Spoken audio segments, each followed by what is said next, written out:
नमस्कार प्रेक्षकांनो. नशीबवान मालिकेच्या आजच्या भागामध्ये आपण बघूया. इथे गिरिजा आपल्या रूममध्ये असते. तेवढ्यातच सावी रागाने तिच्या रूममध्ये आलेली असते आणि तिला म्हणत असते, काय ग ये, तुला काय वाटलं? तुझ्या ह्या चाळी मला कळत नाही असं वाटलं का? तेव्हा गिरिजा म्हणते, मला काय माहिती. कसं असतं ना, कधी कधी वाकड्या चालणाऱ्या लोकांना सरळ चाली इथे कळतच नाही.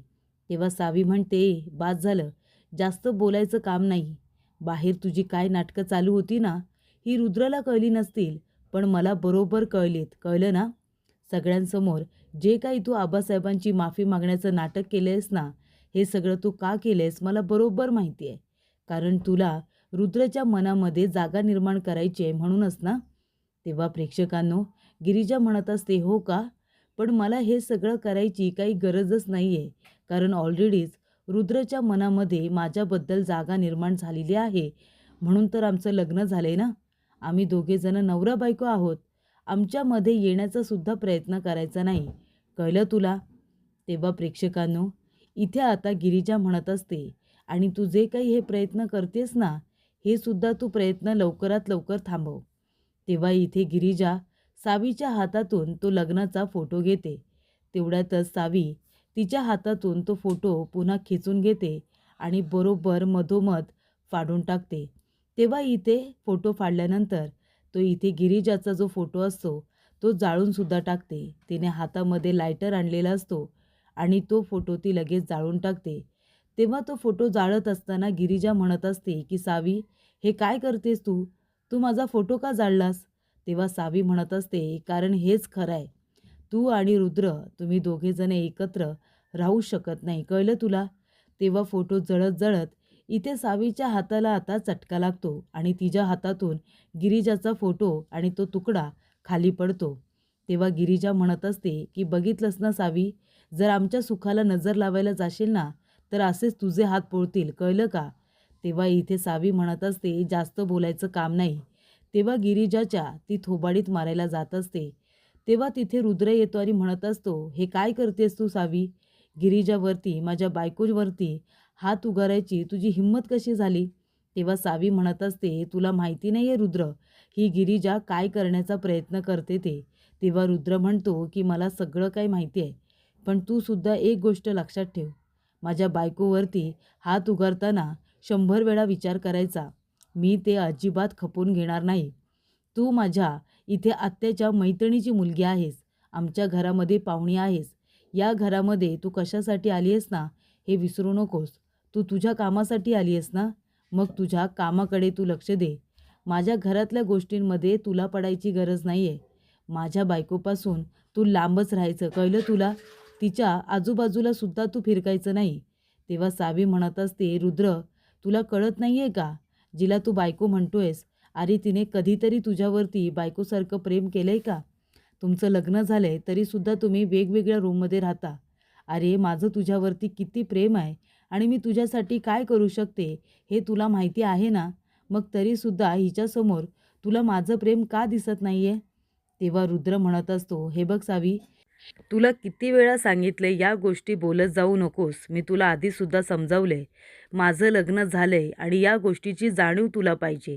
तेव्हा आता तुझं बोलून झालं असलं ना, तर तू इथून जा आणि पुन्हा माझ्या बायकोवरती हात उगारायचा नाही. मला ते अजिबात आवडणार नाही. तिच्या आजूबाजूला सुद्धा फिरकायचं नाही, असं रुद्रने सावीला सांगितलेलं असतं. तेव्हा सावीला भयंकर राग येतो. ती लगेच तिथून निघून जाते. तेव्हा रुद्र म्हणत असतो की गिरिजा सॉरी. तेव्हा गिरिजा म्हणते, रुद्र, तुम्ही का सॉरी म्हणताय? तेव्हा इथे रुद्र म्हणतो की सावी तुमच्यावरती इथे ओरडून बोलली, तुमच्यावरती हात उगारला. ती जे काही वागली ते मला नाही आवडलं, त्यासाठी सॉरी. तेव्हा गिरिजा म्हणते, चूक तिची झाली आहे ना, मग तुम्ही कशाला माझी माफी मागताय? तेव्हा रुद्र म्हणतो, कारण तुम्हाला कुणी काही बोललेलं, तुम्हाला कितीही ओरडलेलं मला अजिबात आवडत नाही.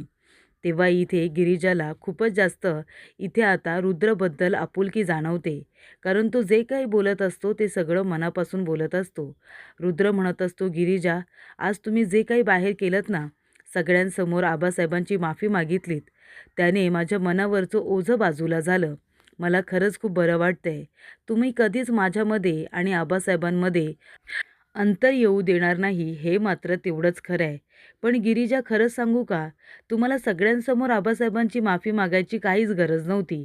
कारण का, तुम्ही फक्त त्यांची माफी मागितली असतीत ना, तरीसुद्धा चाललं असतं. तेव्हा इथे गिरिजा म्हणते, असं कसं? पण मला ते चाललं नसतं. कारण मला सगळ्यांसमोर आबासाहेबांची माफी मागायची होती. आरोप सगळ्यांसमोर झाले होते ना म्हणून. तेव्हा इथे रुद्र म्हणत असतो, खरंच मला आज खरंच खूप छान वाटतंय. सावी काय म्हणाली, की आपल्यामध्ये नवरा बायकोचं नातं नाही आहे. म्हणून काय झालं? मी आज तुम्हाला पुन्हा एकदा सांगतो, आपलं जरी लग्न झालं असलं, आपल्यामध्ये जरी नवरा बायकोचं नातं नसलं ना, तरीसुद्धा आपल्यामध्ये मैत्रीचं नातं आहे. बरोबर ना? म्हणून मला तुमच्याबरोबर मैत्री करायची आहे. फ्रेंड्स. तेव्हा गिरिजा म्हणत असते, की नुसतं फ्रेंड्स नाही, तर बेस्ट फ्रेंड असं ती आता रुद्रला म्हणते आणि त्याला शेक हँड करते. तेवढ्यातच इथे नागेश्वर घोरपडे आपल्या फोटोकडे बघतच उभा राहिलेला असतो. तो म्हणत असतो, की ह्या पोरीच्या मनात नक्की चाललंय तरी काय? तिने खरोखर हार मानली आहे का?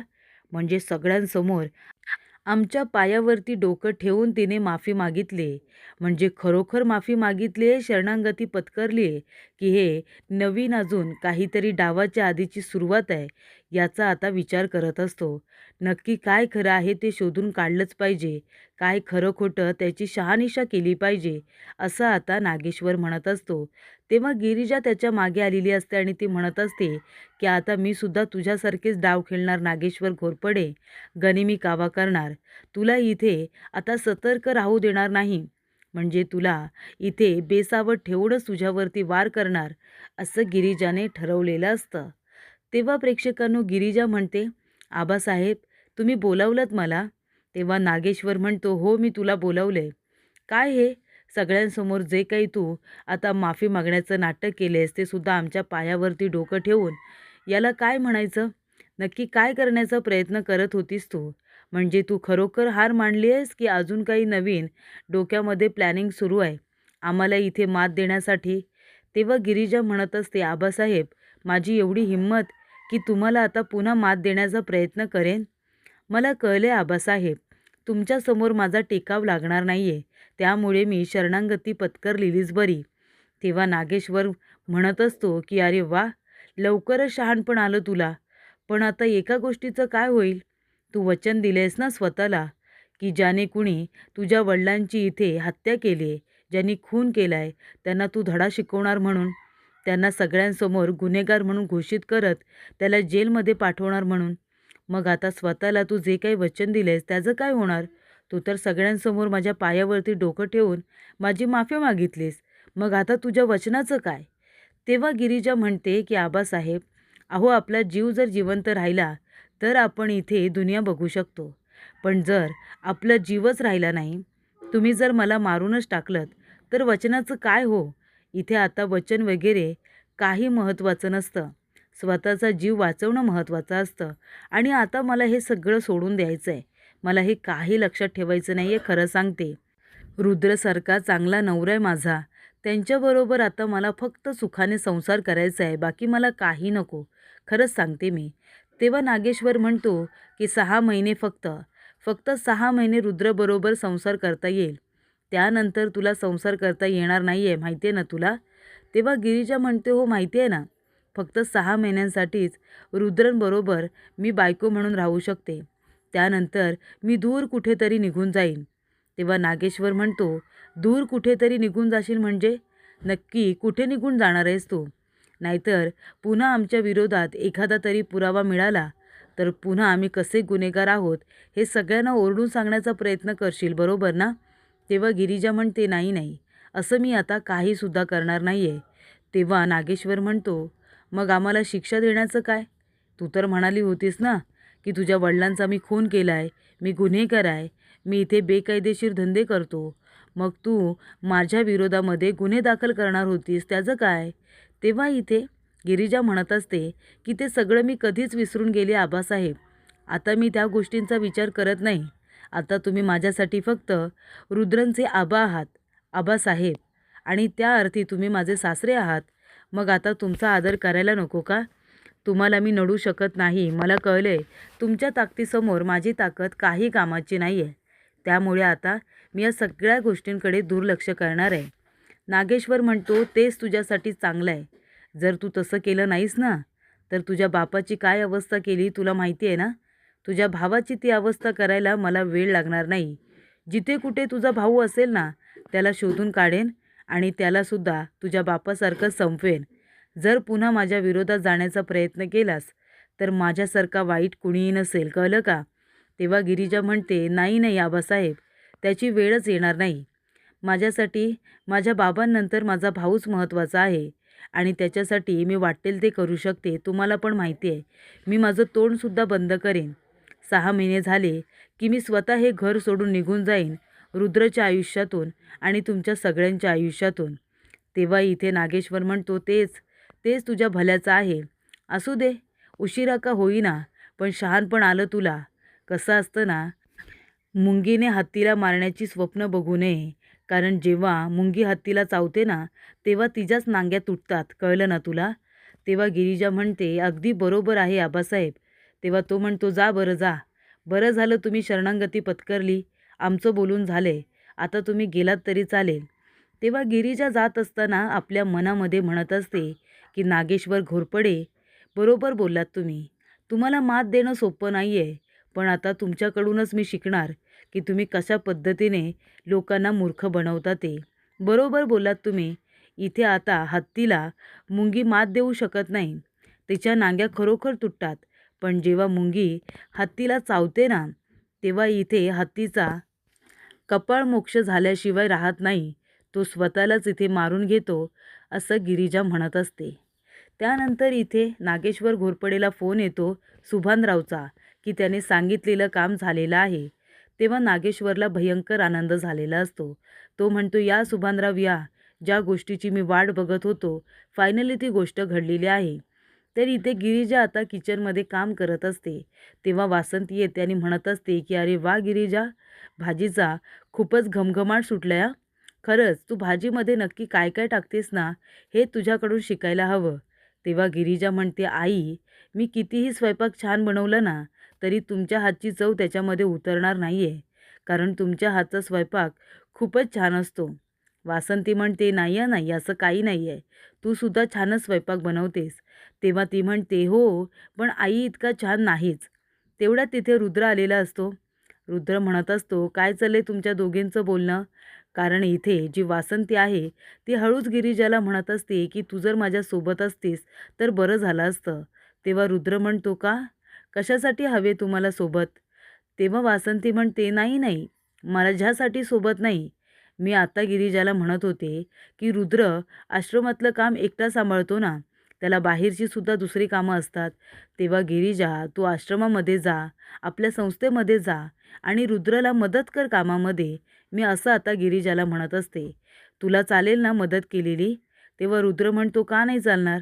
कामामध्ये जर गिरिजांनी माझी मदत केली तर मला ते आवडणारच आहे.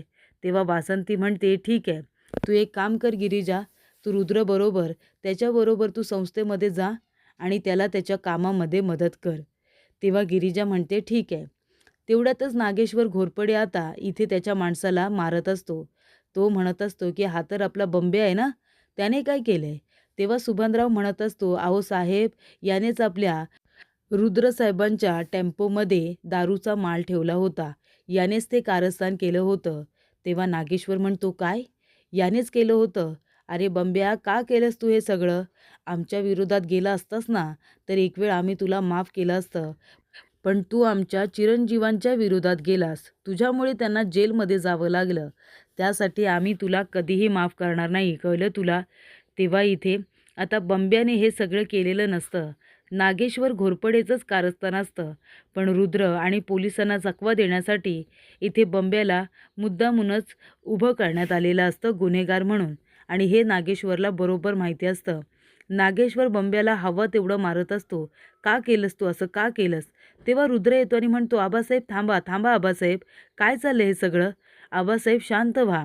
तेव्हा इथे नागेश्वर म्हणतो, रुद्र कसा शांत हो, मी सांग ना. तुम्हाला माहिती आहे का, तुमच्या टेम्पोमध्ये दारूचा माल ह्या बंब्याने ठेवला होता. काय गरज होती त्याला हे सगळं करायची. तुमची किती बदनामी झाली, तुम्हाला जेलमध्ये जावं लागलं. तेव्हा रुद्र म्हणतो, "बरं ठीक आहे आबासाहेब, आता गुन्हेगार सापडलाय ना?" तेव्हा नागेश्वर म्हणतो, की "जा, आत्ताच्या आता याला घेऊन जा माझ्या नजरेसमोरून. आम्हाला त्याचं तोंडसुद्धा बघायचं नाहीये." तेव्हा गिरिजा म्हणते, की "गिरिजा बघ, नागेश्वर घोरपडे कशा पद्धतीने खेळ खेळतात ते बघ. त्यांच्याकडून तुला हे सगळं शिकलं पाहिजे, कारण त्यांना मात देण्यासाठी सुद्धा या पद्धतींचा वापर केला जाऊ शकतो." तेव्हा इथे आता बंब्याला पोलिसांना सांगितलेलं असतं, की घेऊन जा म्हणून आणि त्याला कठोरातली कठोर शिक्षासुद्धा करा. तेव्हा इथे गिरिजा त्याच गोष्टीचा विचार करत असते. तेव्हा तिने आपल्या सासूबाईंना सांगितलेलं असतं, की "आई, तुम्ही अजिबात काळजी करू नका. आपण दोघीजणी सोबतच आहोत. नागेश्वर घोरपडेला मात देण्यासाठी आपण दोघीजणी एकत्र आहोत ना. तुम्ही फक्त तुमचं काम करा. मी रुद्रांना योग्य वेळेवरती घरी घेऊन येईन." असं गिरिजा म्हणत असते. तेवढ्यातच इथे आता बंब्याला पोलीस अरेस्ट करून घेऊन गेलेले असतात. तेव्हा नागेश्वर म्हणत असतो, "सुभानराव, अहो बाहेरचे लोक गुन्हेगार ठरवतात तेव्हा त्रास होत नाही, पण घरातले लोक जेव्हा संशय घेतात ना, तेव्हा जास्त त्रास होतो." तेव्हा रुद्र म्हणत असतो, "आबासाहेब, अहो आम्ही कधी तुमच्यावरती संशय घेतला, तुम्हाला गुन्हेगार म्हटलं? आम्ही कधीतरी तुमच्यावरती अविश्वास दाखवलाय का?" तेव्हा नागेश्वर म्हणत असतो, की "नाही नाही, आम्हाला इथे गुन्हेगार ठरवायला लोक टपलेलेच असतात आणि त्याचाच आम्हाला खूप जास्त त्रास होतो. बरं झालं खरा गुन्हेगार सापडला." तेव्हा प्रेक्षकांनो, गिरिजा आणि वासंती यांनी एक प्लॅन तयार केलेला असतो. त्याच्यामध्ये वासंती म्हणत असते, "गिरिजा, तू वेळेवरती येशील ना गं? तू माझ्याबरोबर नसशील तर मला खूपच जास्त भीती वाटेल." गिरिजा म्हणते, "आई, तुम्हाला घाबरायची अजिबातच गरज नाही आहे. मी आहे ना तुमच्याबरोबर. तुम्ही फक्त तुमचं काम तुम्ही व्यवस्थित करा. मी रुद्रला घेऊन वेळेवरती येईन." तर पुढील भागामध्ये इथे गिरिजा आणि वासंती दोघीजणी मंदिराजवळ भेटलेल्या असतात आणि तेव्हा तिने सांगितलेलं असतं, की "तुम्ही फक्त सुरुवात करा. मी वेळेवरती तिथे येईन." तेव्हा नागेश्वर घोरपडे वासंतीचा गळा दाबत असतो आणि तो म्हणत असतो, की "तुझी हिंमत कशी झाली वासंती, गिरिजाला इथे चिठ्ठ्या लिहिण्याची आणि आमच्याबद्दल माहिती पुरवण्याची?" तेव्हा इथे आता गिरिजा रुद्रला घेऊन त्या वेळेला बरोबर आलेली असते आणि तेव्हा नागेश्वर इथे वासंतीचा गळा दाबत असतो. तेव्हा रुद्र म्हणत असतो, "आबासाहेब, हे काय करताय तुम्ही? तुमची हिंमत कशी झाली आईसाहेबांवरती हात उगारायची? आपल्या घरामध्ये स्त्रीचा अपमान होत नाही, तुम्हाला माहिती आहे ना? तरीसुद्धा तुम्ही आईवरती हात उगारलात. आबासाहेब, खूप चुकीचं वागलात तुम्ही. तुम्ही आत्ताच्या आत्ता आईसाहेबांची माफी मागा." असे इथे रुद्र लगेचच आपल्या वडिलांना नागेश्वर घोरपडेला म्हणतो. त्याला अजिबात सहन होत नाही, की नागेश्वरने इथे वासंतीवरती हात उगारलेला असतो आणि हे सगळं गिरिजाने मुद्दामून केलेलं असतं.